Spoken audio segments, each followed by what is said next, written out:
రోజున ఎంత యూనిటీగా ఉన్నామంటే ఖచ్చితంగా మన దొమ్మేటి వెంకటరెడ్డి గారు మనకు నామకరణం చేశారు సెట్టిబల్జా అని.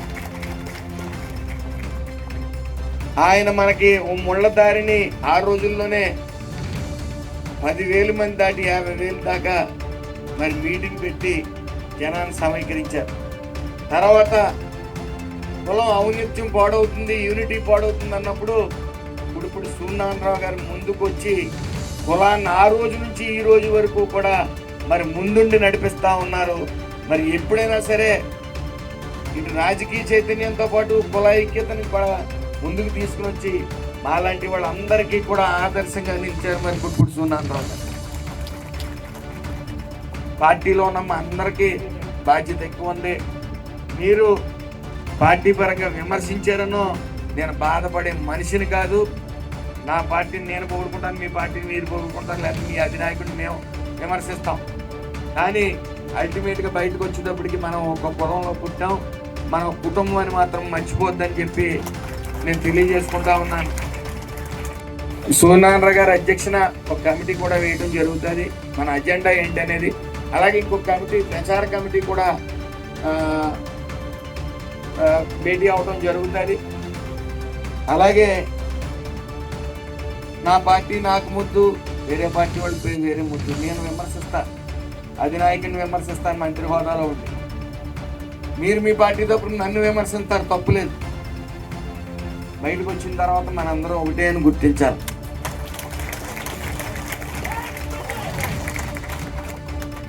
కులం అనే అభిమానం నాలో నరనరాల్లో ఉంది కాబట్టే చేశాను. అది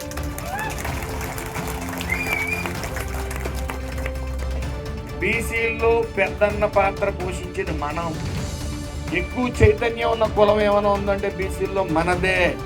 ఇందులో ఏ విధమైన సందేహం లేదు.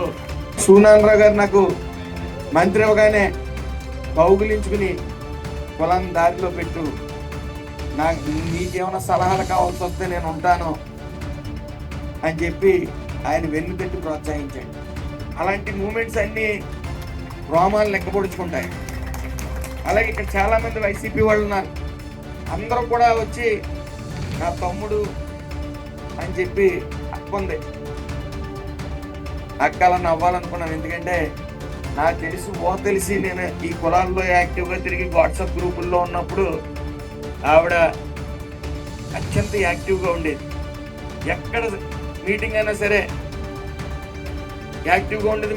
పైగా నేనంటే మహాప్రేమ, ఎందుకంటే ఆవిడ వాసు చెట్లు పుట్టింది కదా.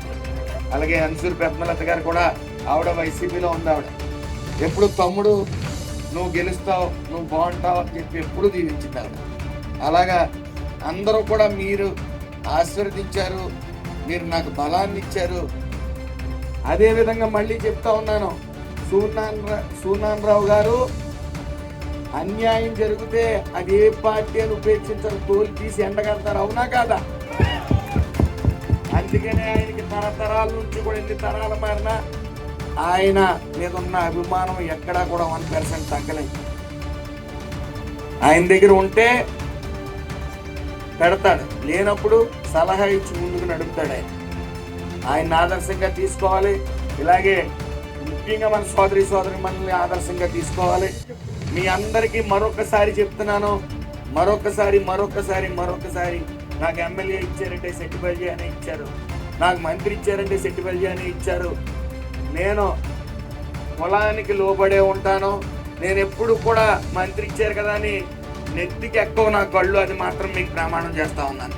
ఎప్పుడు తలదించుకునే ఉంటాను, మీ మధ్య ఉంటాను, మీ సమస్యలు వింటానే ఉంటానని ప్రమాణం చేస్తూ